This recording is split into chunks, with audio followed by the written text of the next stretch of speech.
சர்வதேச சுற்றுலா தலமான கன்னியாகுமரியில் தினசரி உள்ளூர் மட்டுமின்றி வெளி மாவட்ட வெளி மாநிலத்திலிருந்து ஏராளமான சுற்றுலா பயணிகள் வருகை தருகின்றனர். அதுமட்டுமின்றி தென்னிந்தியாவின் கடைக்கோடி பகுதியில் அமைந்துள்ள சுற்றுலா தலமான கன்னியாகுமரிக்கு வருவதற்கு சுற்றுலா பயணிகள் அதிக ஆர்வம் காட்டி வருகின்றனர். இந்நிலையில் சுற்றுலா பயணிகளை மட்டுமே நம்பி சுமார் 40 ஆண்டுகளுக்கு மேலாக அறநிலைத்துறை கட்டுப்பாட்டில் இருக்கும் 300க்கும் மேற்பட்ட கடைகளில் வியாபாரம் செய்து வருகின்றன. இந்த 300 கடை வியாபாரிகள் தங்கள் குடும்பங்களை இந்த கடையை நம்பியே தங்கள் வாழ்வாதாரத்தை நடத்தி வருகின்றனர். தற்போது தனிநபர் ஒருவர் நீதிமன்றத்தில் அறநிலைத்துறை கட்டுப்பாட்டில் உள்ள கடை வியாபாரிகள் ஆக்கிரமிப்பு செய்து வருவதாகவும் அறநிலைத்துறைக்கு வாடகை பாக்கி நிலுவையில் இருப்பதாகவும் கூறி நீதிமன்றத்தில் வழக்கு தொடர்ந்திருந்தார். வழக்கை ஏற்று நீதிமன்றத்தில் ஆக்கிரமிப்புகளை அகற்ற வேண்டும் என நீதிமன்றம் உத்தரவிட்டது. அதைத் தொடர்ந்து 300 கடை வியாபாரிகள் தங்கள் வாழ்வாதாரம் இழந்துவிடும் அபாய நிலையில் உள்ளதாகவும் அறநிலைத்துறைக்கு சரியாக பாக்கி செலுத்தி வரும் நிலையில் தற்போது நீதிமன்ற உத்தரவு தங்களுக்கு மனவேதனை அளிப்பதாகவும் தங்கள் வாழ்வாதாரத்தை கருத்தில் கொண்டு தமிழக அரசு இதனை கவனம் செலுத்தி இச்சம்பவத்தில் தலையிட்டு தீர்வு ஏற்படுத்தி தர வேண்டும் என கடை வியாபாரிகள் தமிழக அரசுக்கு கோரிக்கை விடுத்தனர்.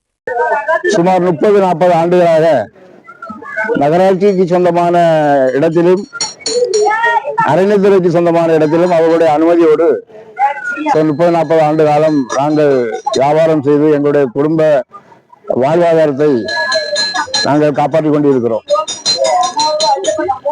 அந்த வேளையில் சரணம் என்கிற ஒரு நபர் பொய்யான தகவலை சொல்லி இவர்கள் ஆக்கிரமிப்பு வைத்திருக்கிறார்கள், வாடகையை ஒழுங்காக கட்டுவதில்லைங்கிற ஒரு பொய்யான தகவலை சொல்லி நீதிமன்றத்தில் வழக்கை தொடர்ந்து நீதிமன்றம் அவ்வாறு ஆக்கிரமிப்பு இருந்தால் அதை அனுமதியோடு போலீஸ் அனுமதியோடு மாற்ற வேண்டும் என்கிற ஒரு ஆணையை அவர்கள் பிறப்பித்தார்கள்.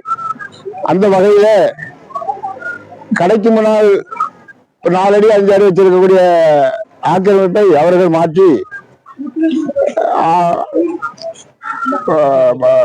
நீதிமன்றத்திற்கு அறிக்கையும் கொடுத்து விட்டார்கள். மீண்டும் இன்னும் ஆக்கிரமிப்பு நிறைய இருக்கிறது என்று சொல்லி எல்லா கடைகளையும் மாற்ற வேண்டும் என்கிற ஒரு செய்தியை சொல்லி அறநிலைத்துறை எங்களுக்கு ஒரு நோட்டீஸை தருகிறது. அப்ப அது உண்மைக்கு புறம்பானது. நாங்கள் அவங்களுடைய அனுமதியோடு கடையை நடத்தி வாடகை பாக்கி இல்லாமல் இதுவரை நடத்தி கொண்டு இருக்கிறோம். அப்ப இப்படி பொய்யான தகவல் சொல்லி பல ஆண்டுகள் வாழ்ந்து கொண்டிருக்கிற அந்த குடும்பங்களை காலி செய்யக்கூடிய எண்ணத்தை அரசு தலையிட்டு எங்களுக்கு வாழ்வாதாரத்தை செய்து தர வேண்டும் என்று எங்களுடைய தாழ்மையான கோரிக்கை.